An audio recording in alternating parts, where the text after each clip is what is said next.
Now, each of them have a lovely story to tell. Each of them have experience doing this, and there's something in it for all of us from that. Firstly, so that everybody knows where we are, let me talk to each of you. Jill, you left corporate life 2 years ago and started consultancy, right? Indeed. Tell me about the journey to that. I'm interested because mindset seems to be going through everything we're talking about as well. Yeah, not an easy path to take. I'd been in corporate, I'd worked for 35 years, never been out of work from the age of 16. And suddenly I was made redundant, having been told by the organisation there were going to be no redundancies. I was the only one. It actually gave me a good bargaining power with them, which is something that you don't realise that you can actually bargain with organisations when you're leaving them, and to get the best out of it. They desperately needed me to actually continue on a contract that they had just signed me up to, which kind of helps. And so we negotiated well, and I came out with a couple of weeks' work with an existing client, which was that buffer that said, okay, you can do this, you've got some work. I'm still working with that company now. Not full-time by any stretch, I maybe do 10 days a year with them, but they're 10 days that are really, really fun and really exciting, and I'm doing exactly what I want to do with them. So it's a great organisation and they call on me, but it hasn't always been like that. If you hadn't had, can I put it in a nice way, the kick up the backside to do it, would you have seen this progression in what you do? I might have done. I'd actually set my own company up a couple of years earlier, which is why I could do it straight away, because I'd already set Jill Clancy Limited. I did the simple thing and called it, I knew who I was then, and other people would know who I am. Because I hadn't been happy in the job that I was doing, and that was one way I was thinking. Would I have done it? I don't know. You get comfortable in corporate life, you get comfortable. It was a work job where I'd worked for 9 years with a company, and 6 of those 9 years I'd been away from home. In that period, both my mum and dad had died. I was at a work function and someone said to me, nobody ever says I wish I'd spent more time at work. So going back to it's only one life, so maybe I would. I decided I didn't want to work full time. And the first couple of years were actually great, and I did exactly what I wanted to do. And then about 18 months ago, I got offered a contract that appeared to be a really good contract and quite exciting, with a food production company, an area I'd never worked in before. Lovely company to work for, lovely people, hated it, because it wasn't doing what I wanted to do. But I kind of stuck with it, and it was as that came to an end that through a mutual connection on LinkedIn, Victoria and I connected. So we just happened to know someone on LinkedIn, and this is the power of LinkedIn. And actually a lot of the work I'd got, the exciting work I'd got, was through LinkedIn, through connections. I live in the Southwest.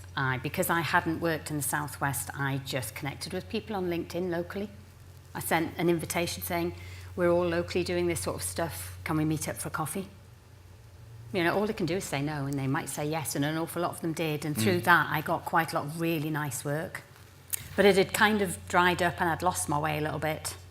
Got a bit down because of this contract, not really doing what I wanted to do. The opportunity came, Victoria and I had a couple of conversations, and then I spent the day with her. And it kind of revitalised what I wanted to do. I'm going to ask you in a minute how that revitalisation works. But let me talk to you first, Julie. You left Eversheds. What plans did you have for your future at that stage? I wanted to start a second business career rather than just spend my entire life in the law. And it ended up with a career based around startup companies. So I invested in startup companies. I worked within those startup companies and purely by accident ended up mentoring principally startup companies. And that 14 years later is all I do now, just mentoring. Was that at the time quite a hard mindset shift from going from a very structured legal world to the startup world, which is very hand-to-mouth in many ways? Yeah, because, and you wouldn't have to be cynical to say, blimey, the skills of a lawyer, how transposable are those to a startup company? So it was a very slow, gradual process. So it's a bit like I rationalised it in terms of, right, I'm starting a second career, which means I'm going onto the bottom rung of a different ladder and starting all over again. But that is so hard, isn't it? If someone's been an executive all their life and they've worked their way up the executive tree and they're at the top of that tree or somewhere near the top of it, they have a brand. And what you're saying in a way is that brand needs to really think about starting again and working their way up from the bottom without walking in there with the position. You have to be broad-minded and you have to adapt. But you have to think in terms of what skills have I got and to what extent can I transition them and use them in a different way. Okay, we'll explore more mindset. Bernie, let me talk to you. Tell me your story then. How come you decided to change direction? So I've got a background in languages. I worked for a global localization business. Effectively, when I joined it, it was a startup, and I've been there 23 years. Can I just ask what a global localization business is? Oh, okay. Ooh, get me buzzwords. Basically, it's a translation and interpreting company, so it provides language services, but it's called localization. So I worked there for 23 years and pretty much did everything within the business, and in the last few years was a member of the board. And just over 12 years ago, I left that business. And fortunately, know Victoria, who was a great help and steer in terms of working out what I wanted to do next, which is why I'm here. And what is next? So I'm doing all sorts of things, actually. With the business that I left, they offered me an advisory role on their board. So I'm not exactly a non-exec, but I get paid for it. So I get all the pleasures without the hassles of the responsibility and accountability. I now have a business partner, and we set up a business providing voice to the customer consultancy, which is one of my passions. When I thought about what did I want to do next, I literally had that blank sheet of paper and thinking, what did I hate about what I did and what did I love? And everything pointed to, I like people, I love going into challenging situations, talking to people's customers, and so what better to sort of work out a way of putting all your passions into a business, and through networks and mutual friends, I met my business partner and we've launched this business. And I'm also on an advisory board, and I'm a council member of the Association of Translation Companies. So I'm still some of the things that I'm doing are still linked to my passions of language as well. I'm fascinated by the reactive, proactive side of this. I have a friend who would, I think, coin the phrase of going plural to do lots of different things rather than one single different thing. Just before we get there, though, the idea that something comes along and hits you for six and you have to start again and reinvent yourself, would you say that's the best way? Or would you say, no, get proactive and think about this, as someone said a little earlier, well into your career, before the end of your career, position yourself for the next stage? What are your thoughts? Definitely. I mean, Sue said that in hers. Just, plan while you're still working or while you're still doing that. It's easy to say, and it's actually difficult because in your full-time role, I mean, I was managing a global team all over the world, and I didn't get a second to myself, let alone think about what I might be doing in the future. So it's good advice, but it's really hard to take your own advice. But if you can do that whilst give yourself a bit of space, generally speaking, you get this hard event that happens, and then there's this space which you kind of think, God, what am I going to do next? And it's in that time, I think, that you reflect. And I don't think there's anything wrong with taking some time out to not jump into the first thing that's presented, and actually do that thing of what do I like, what don't I like, do I want to work full-time or part-time, or do I want to be here or there, and think about all the positive things that this new phase of your life's giving you, which is freedom for once. You're not a slave to the employer. You've got a chance to reinvent yourself, and that means everything. You can start from zero if you want, and it's powerful. It's scary to think that you potentially got your whole next bit of your life ahead of you, and you can reinvent it from the ground upwards. So if you can, try and do it whilst you're still in a job. but you won't give it the attention it needs until you're out of there, and then you've got time, and it's scary, but it certainly gives it more of a focus, because you're thinking, I need to be doing something, because you're used to be doing things. And so I think you then plan it as if you were planning. There's some statistics that say we spend more time planning our holidays than we do our lives. So think of your next phase of your life as if one big holiday, and you probably plan it well that way. Something Lexi said earlier which really resonated, which she said about prioritising things. And if we don't prioritise it, we put it somewhere down the list to do when we get to it, which is a little bit of a danger. The other thought, and what your thoughts about whether you felt devalued. So when you leave a career you've been in for quite a long time, that becomes very much a comfort blanket. Yeah. You step away from that comfort blanket, whether you've had a choice in that or whether it's happened to you. How do you cope with the devalue, or did you feel devalued by it? Did your confidence take a dip? And then did it pick up there, Jill? I think that it did take a dip, because I wasn't expecting it, and because I'd worked for so long in a corporate environment, that suddenly to be told you're not wanted is, and because that's how it hits you, regardless of everybody saying it's not you, it's the role. No, it's you. whether it's right or wrong, that's how it feels. But the one thing that I think that kept me is that I needed to work. I couldn't afford not to, so I had to work, had to earn money. However, I didn't have to earn as much as I had been earning, so I could choose much more and have much more of that freedom. I decided I didn't want to work full time. And once you get your head around that, the freedom is liberating. Being away from corporate life is actually liberating, not scary. It's always a bit scary. I don't know, I stopped this contract. I mean, I actually told the company the work that I was going to be leaving them at Easter. But you can get your guaranteed work at least 2 days a week. Well, it doesn't matter. I don't want to do the work, so I'm going to go. But difficult to do when you've been doing like the hamster wheel. Yeah, I had nothing. For a long time. I mean, they were a lovely company to work for. It just wasn't the work I wanted to do. Wasn't the type of work I wanted to do. And but I didn't have anything else in the pipeline when I left. So because I'd kind of concentrated, I had been working 3 days a week, then down to 2 days a week. But the other side of it is I'd actually been training for a run as well, which kind of took up some of the time. And it was then now, where do I want to go next? And it's that there is uncertainty about setting up on your own, not being part of a corporate. You're not guaranteed that you can pay yourself every month. That's a really scary place to be. And that's the scary place when you've worked all those years. The one good thing is that I've got a very good accountant. She's provided me with some lovely advice around how much I should pay myself, how to make sure that we managed the business well in terms of that. She is supportive, she understands small business and so having that advice around how to manage the money I get has been really, really valuable. Julian, what about you? Not so much about do you have advice from your partner, which I'm sure you do. We'll come to that shortly, because it's Victorian. We'll hear more about that a little later on. How long did it take you to acclimatise to the new world, from the comfort and safety of the legal world to the world out there? 2-3 years.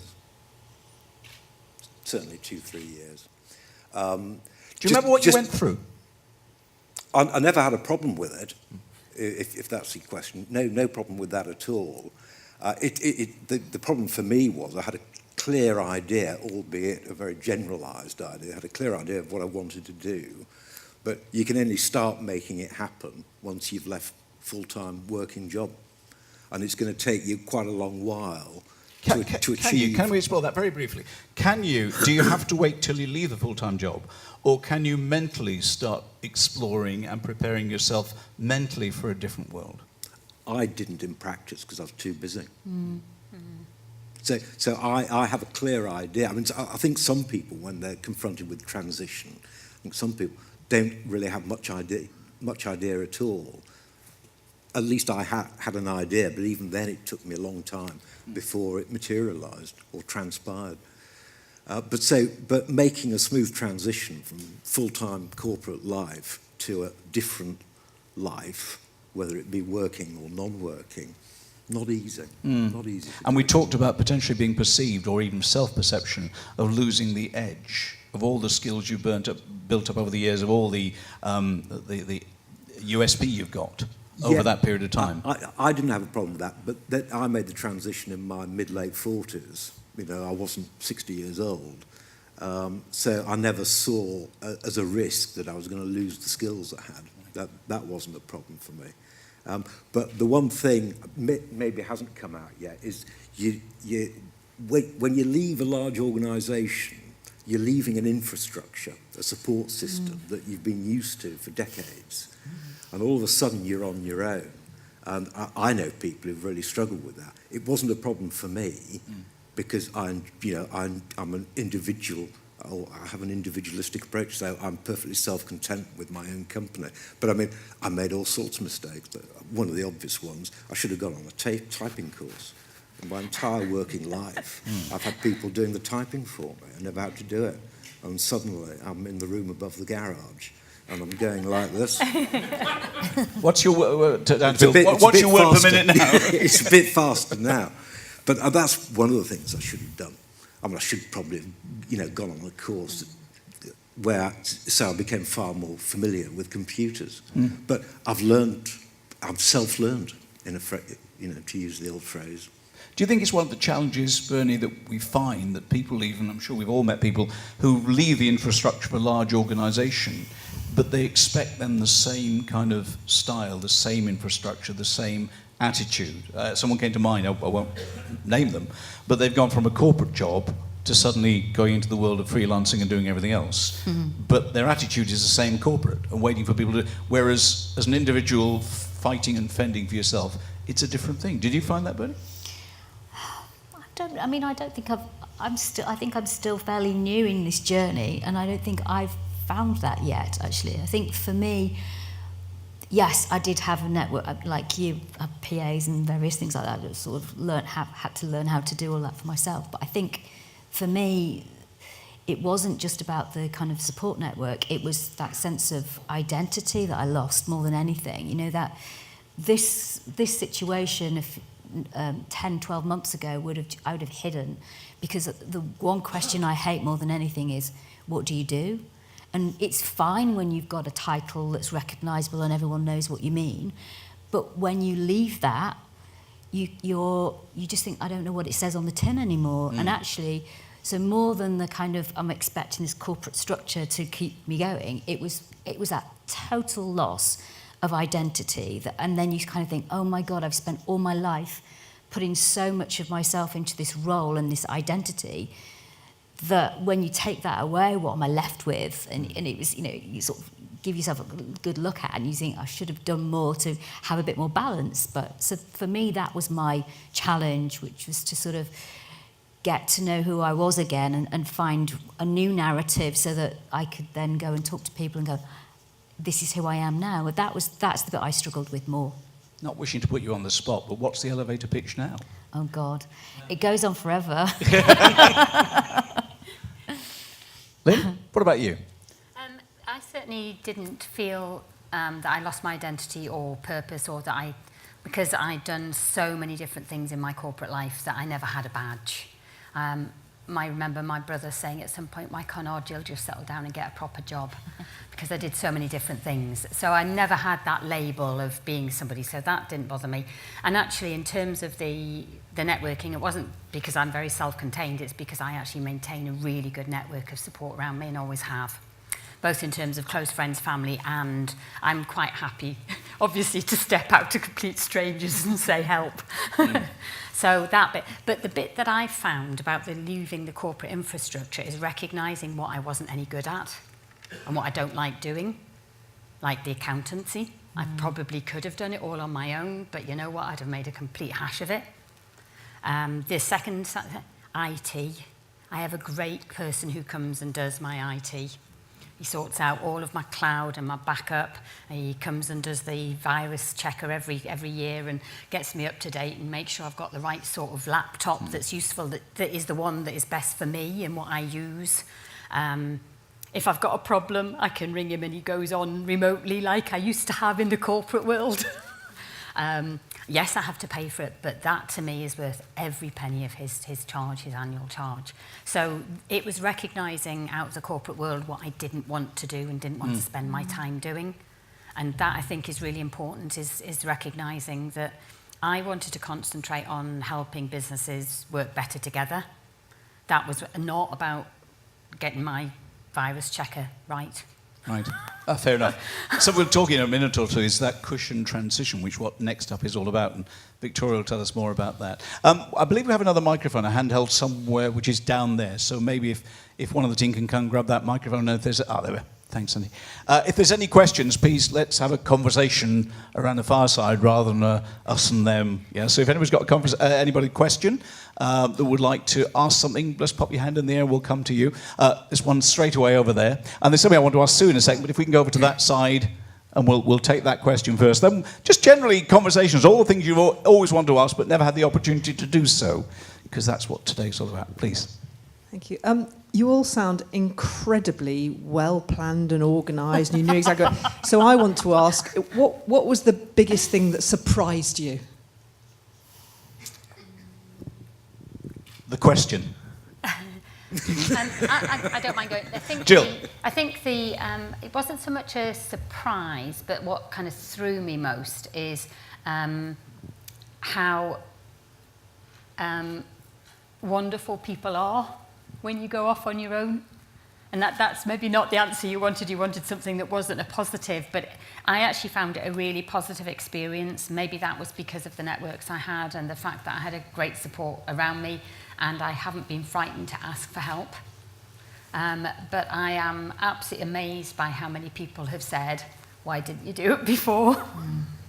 Rather than, why did you do it? And being... So for me, certainly I haven't had any of the horrible surprises. Yeah, I mean, there's the uncertainty around where the next work might come from. But actually, to be honest, that never got me. I've never lost sleep over it. Bernie, you were nodding there. Do you want to add to Yeah, that? oh, definitely. I mean, I've got, I guess, two. I think the sort of negative side, certainly surprised how much not working is scary and lonely and all of those negative things, because you're not prepared for it, and you have that euphoria of, great, I'm going to go on holiday, and then things stop, and you're not... I wasn't prepared for the silence. You know, I've probably been out on record saying I miss emails and I missed my phone going, and I used to get it a lot of emails, but there's something about feeling needed and wanted, and I hadn't realised quite how needy I was that all of this was happening, and it was, you know, a justification of my existence. So I was a bit surprised by that. But on the positive side, I've been absolutely blown away. The minute you come out of your bubble of corporate life and you open the door and the curtains and you see there's an amazing world out there, and you just have to, you know, trust your networks who introduce you. You know, it's like well-being people say, you should speak to so-and-so. And as long as you're brave enough to kind of do that, there's so much out there to get involved in. And that's the bit I've been surprised at. A, I'm kind of being introduced to it, and B, I'm really enjoying it too. What about you, Julian, in terms of the startups? What was your introduction to them? Well, just to go back one step, there was nothing post my leaving Eversheds that surprised me. The one thing that did surprise me before I left Eversheds was the number of people who I worked with, clients, whatever, who came up to me and said, I wish I could do what you're doing. And they said either, I haven't got the guts to do it, or I can't afford to do it. And that was what they were all saying. And that was, you know, could have been, whether it was corporate clients, business clients, bankers, accountants, whatever. It's interesting. I mean, on the financial side, haven't the sort of the wherewithal to do it, especially if they have responsibilities and families and everything else. You can kind of understand that. Having the guts to do it is interesting as well, isn't it? What does it take? Is it guts or is it just stupidity? I mean, it's personal choice. I mean, I've no regrets about it, but as I say, it's taken me a long time. Does it take a certain sort of person to do it? I'm not sure it does. You've got to have confidence in yourself, and as I said before, you've got to be able to adapt to it's a completely different environment. You've got to believe that you've got skills there that are useful, that are transferable, but you're going to use them or apply them in a different way to the way you've applied them in the previous 20, 25 years. It's an understanding of that. Can I just ask Sue a question? Because I really enjoyed Sue's presentation just earlier. So, do you find people come to you and they say to themselves, I think I might be over the hill. I think my skills were skills that might have been really there a couple of years ago. And can I just add on to that with the stuff we heard this morning? On the boards I'm on, tech is really in demand. Anybody with tech skills, tech knowledge, future knowledge, you'll have your hand grabbed off instantly. Yeah, definitely. I mean, the big need is for digital directors. I mean, we've had that conversation here. The boards often say, we definitely need someone who's a digital director and a non-exec who's got a digital background. So they're in demand, but actually, if you unpick it, you can find out that they need more, particularly the digital director, they need someone who's more marketing or whatever it is. So you've got a chance of introducing a bigger pool of people from that sort of background, I would say. But do people feel out of date and it's all yesterday? Yes, they're bound to, aren't they? I mean, if you're in retail property, you're going to feel a bit sort of vulnerable, actually, I would say at the moment. But do they also forget all the fantastic skills they've got because they don't perceive them as strong? Well, I think they get a bit caught up in the sector that they are rather than the transferable skills. And that's really what we're trying to highlight to them, that they've got these skills that are transferable, and we've got examples of people who've made transition into other sectors. But it is scary because a lot of boards are looking for specialists in terms of the non-exec profiles, and our job really is to try and get them to think more laterally and creatively about people's backgrounds and bring a bigger pool of talent and different talent to what they are usually at. But things come back into fashion.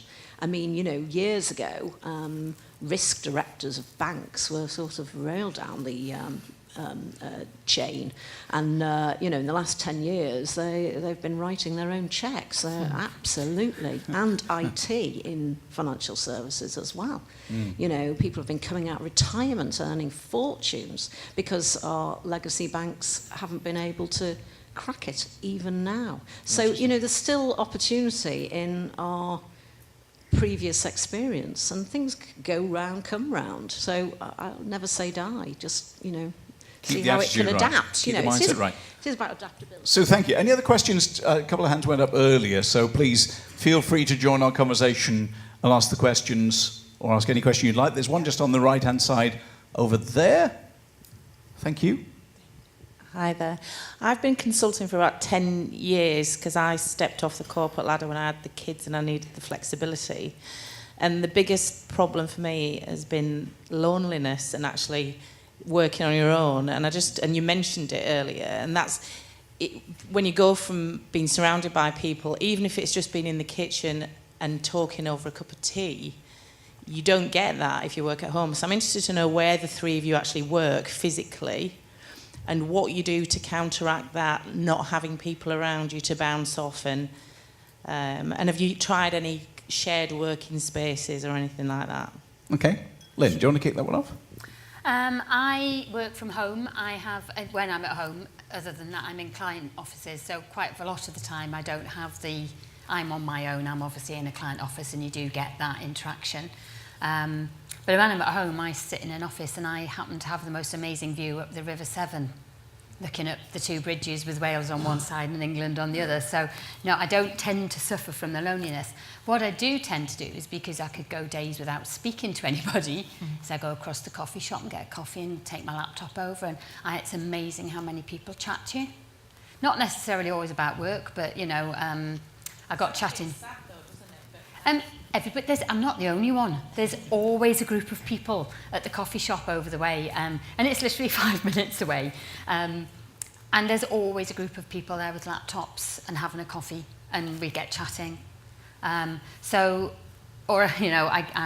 get up and go and have a walk, which is something that I find really helpful for me, for my thinking space, or I go for a run if I haven't done a run. But for me, that thinking space is really important, and I don't think I got enough of that in corporate life. There was too much time with people and not enough time to think. And I find I now get the balance that I've got thinking time, time with people, and time with clients. And I think getting the balance right is sometimes hard, but that for me is what's important. Bernie? I think I've got a good balance too. I choose to work on site when I'm doing the non-exec work, so that's good. I get a real buzz about being in a business. Ooh, is that me? I'm a business angel, so that gives me access to a shared working space called Platform, which is near the railway station, and that's full of young tech startups. So it makes me feel good to be around the young, it's a great working space as well, and it's great to, great coffee, etc. And I also work at home, although I'm not brilliant at working at home because there's way too many distractions. So I really prefer to be in an environment where there are other people I can kind of get a buzz off that as well. Julian? I work from home, always have done, since I left Eversheds. Never had a problem with it. Don't really suffer the loneliness bit. I'm lucky though, because I work in the dreaded room above the garage, which is a detached garage. So I physically walk out of the back door of the house and I'll walk into a slightly different environment. So it's that sense of I'm going to work now.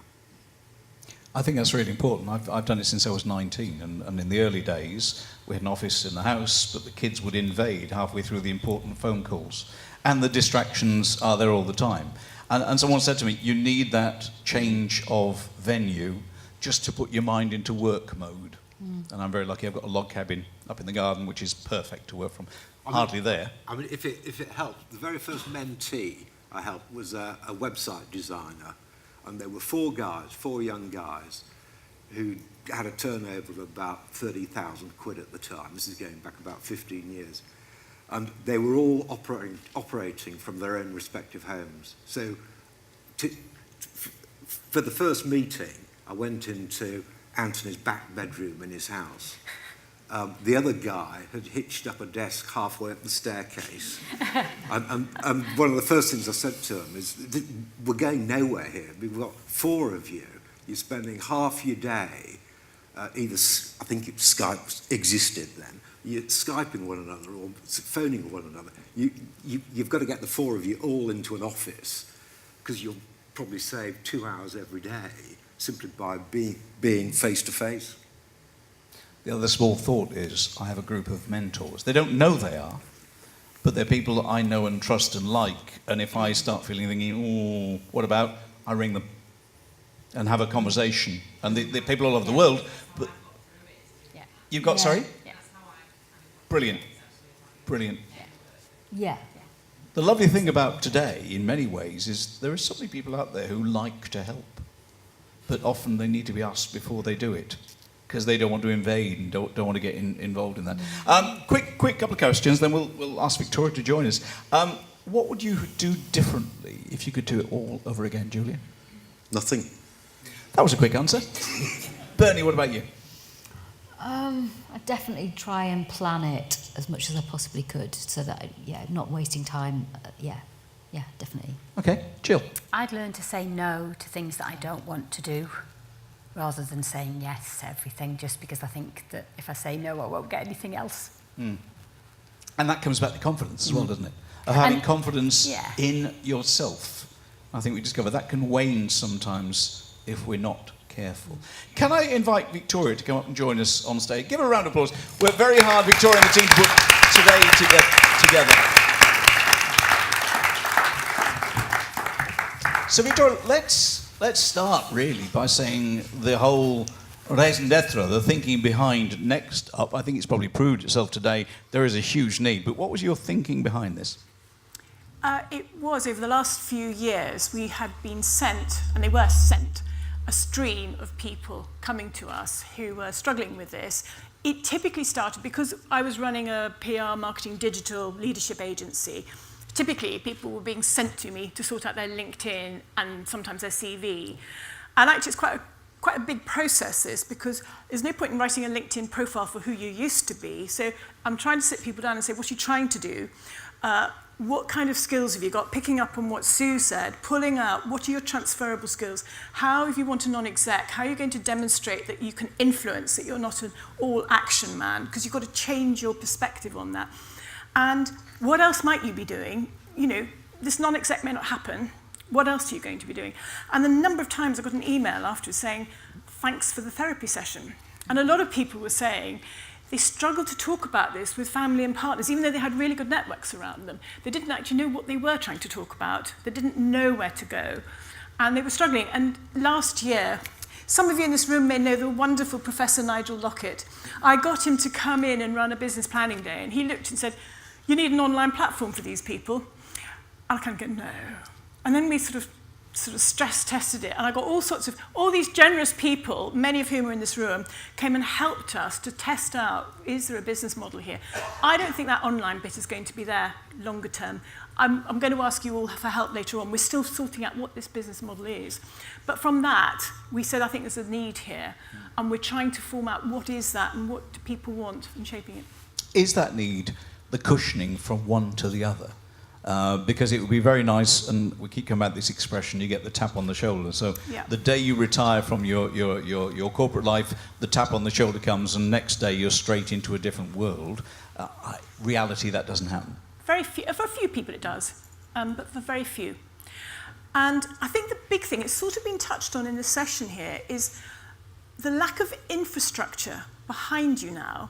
And the thing people don't realise is, essentially, they're becoming a business, a personal business themselves. They are the business now.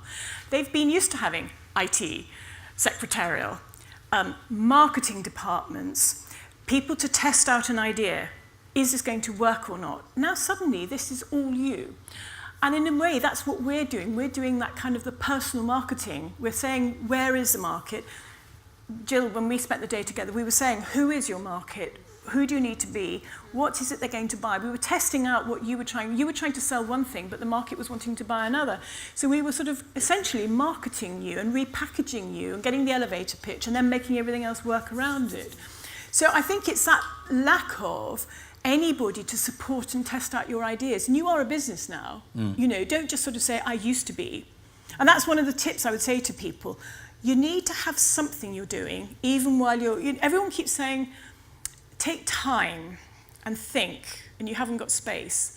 I would be really careful with that, because once you've left, you quickly become, and there are a couple of people in this room, when I met them at an event we did a couple of weeks ago, and I said, you know, hi, how are you, who are you? I used to be something or other. And what I would suggest is you have something, so, you know, all these youngsters who are wanting your help, go and get involved with them, even if it's only, oh, I'm helping, I'm mentoring, something. Have something that you're doing now while you take time to think, so that it's no longer I used to be, but I am. And you may be taking time to have a plan, but have a plan, because you quickly become less relevant. You know, time slips on all of this, and it isn't any longer that you can keep going. You've got to be quite quick in making that happen, or you lose your relevancy, and you've got to keep up with your networks. I can say firsthand that happened when I left the broadcasting world. Someone actually came up to me and said, didn't you used to be John Hammond? Yeah. It works, the way it goes. Bernie, what about, from what Victoria was saying, from that transition for you and having an external person looking at you with no skin in the game? Can I add that in? Because we all say it to our friends and relatives, and they have a lens to look through. They're not going to say something nasty. Then perhaps, I don't know, depends if you met my wife, but they might just say, this is the real truth. Yeah? Did you find that really useful? Yeah, certainly. I think, you know, friends and family are very well-meaning and they want to help, but you know, I didn't want to overburden them with what was going on in my head and what I wanted to do, and it was great to have somebody like Victoria who she created a safe space for me to kind of tell, you know, all the thoughts and the ideas and everything, and we worked it, and we had a professional interaction rather than it being an emotional kind of journey. So I really appreciated that. There was a distance, but, you know, it's really, really helpful.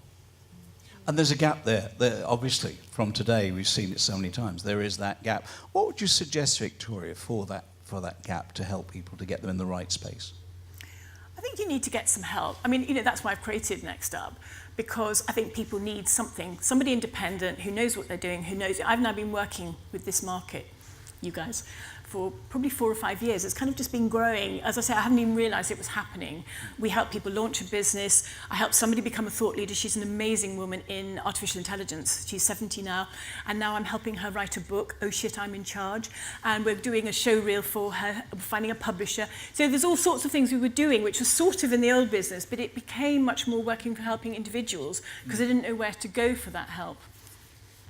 As we said before, there's a huge amount of experience in the room. Yeah. How do you get people over that hurdle of thinking I'm not as valued, as we were talking to Sue earlier about, not as valued as I think I could be?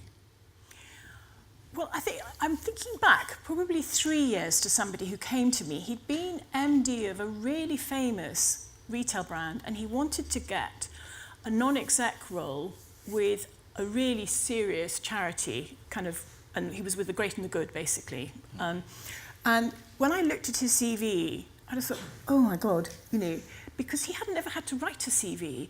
And I mean, Sue was talking about an executive one. I mean, this wasn't even a very good executive one, if I'm honest, because he hadn't needed to do it. But it's completely different from a non-exec. And this charity, I can't really talk too much because it's confidentiality, but he had amazing skills. Exactly what the charity needed, and he just hadn't registered, but it was not his day job. It was a massive part of the day job, and he had real skills in understanding, let's say, people from disadvantaged homes. It's a bit more complicated than that. And then we were able to pull that out, and he got the interview, he got that, and I spoke to him a few months ago, and he would just never have gotten to that first rung, to be honest. But he's not only got that, he's now chairing, I can't remember, a couple of committees, and he said, I'm now ready, I've now got the skills, and I'm now credible to go for the paid non-execs that I wanted to move into. Now that's a really interesting journey, isn't it? Because for many people the opening is a charity or a public sector organisation to build the skills and get used to the idea of, in some ways, we were talking a little earlier, of not running an organisation, but strategically helping an organisation. Take the hands-off bit. And we'll be talking about that just after the tea break. What would you suggest people think in that direction, Victoria? Well, I think the thing I want to go back to is how many people are wanting your skills in this room. I mean, Lexi, bless her, she's jet-lagged badly and she had to go, but she said, I would pay to have this table of advice helping me. And a few of the other entrepreneurs around have said, I want this sort of advice here. What we need to find is how do we make that work? I am running a business. In my heart, I do all of this for free, but I have to find a way of, who pays for what and things. And I would love help in getting where we do that. But at the moment, there are a lot of people here. I think I'm probably going to move more into, we are going to move, my challenging team here, more into this tech sphere, because I think that's where the opportunities are and where there really is a need there. But who knows where this goes. And I just can't bear to see all this talent in the room. And clearly, we heard the entrepreneurs talking and the charities. There's another way of doing things. It doesn't have to be non-exec. It doesn't have to be trustee. How do we make that work without always going down that formal NED route? And actually, do you know what? I think most of you would get far more fun and feel better about yourselves and just have more excitement helping these young tech entrepreneurs than many a board, a dull PLC. We've sat on boards, John, and you never quite contribute the way you thought. And when you do, I have somebody here who I used to sit on a board with you, Sarah, many years ago. And I know that I wasn't a great non-exec in the beginning because I'm far too, let's solve this problem and everything. And you can't be like that. I've had to learn to be You're a good chief non-exec. executive's... I was all sorts I won't of say things. nightmare, It was but... rubbish. And I've had to learn to be a much better... I think I'm quite a good non-exec now. But it's not the way you think you're going to contribute. And it's much harder and it's not as much fun. And it's the training, it's the ability to recognise that and being helped to do that, Yeah. which is what Next Up is there to do. Julian. I'll tell you one thing I've noticed in the last 18 months. I've had, well, they're not permanent mentees, but I've had 4 different people come to me, and these are older people, they're the older generation, who are, and this is a bank of, or a variation on the bank of mum and dad, they're helping their offspring start up their own business. And I've got one at the moment. It's a mother and daughter partnership, potentially lethal as that, but mother and daughter partnership, where the daughter makes the product and the mother is doing all the back office work. So she's dealing with all the stockists, placing all the orders, handling all the invoices, banking all the monies, and that frees up daughter to concentrate on production. And it works very well. I mean, there was an issue there because they'd gone into it on a rather loose arrangement. They didn't have a partnership agreement, none was needed. And they had a very loose share of what was a 70-30% split, but mother hadn't actually been paid anything for 8 months, which rang alarm bells for me. It's not only ringing alarm, I think it's ringing alarm bells in the room with 1 or 2 sort of agreements. But I mean, there are more and more instances of that. And I think it's brilliant. It's absolutely brilliant. Lovely. Well, we're heading now, firstly for a cup of tea. You ready for a cup of tea? Yeah. Okay. Heading for a cup of tea and more conversation. Then we're going to talk about perhaps the next stage for many people, how you get into this world in the first place. In the meantime, please will you thank our panel, who've been brilliant, Bernie, Julie and Jill, and of course Victoria. The tea is waiting outside. See you back in here in 10 minutes' time. Thank you.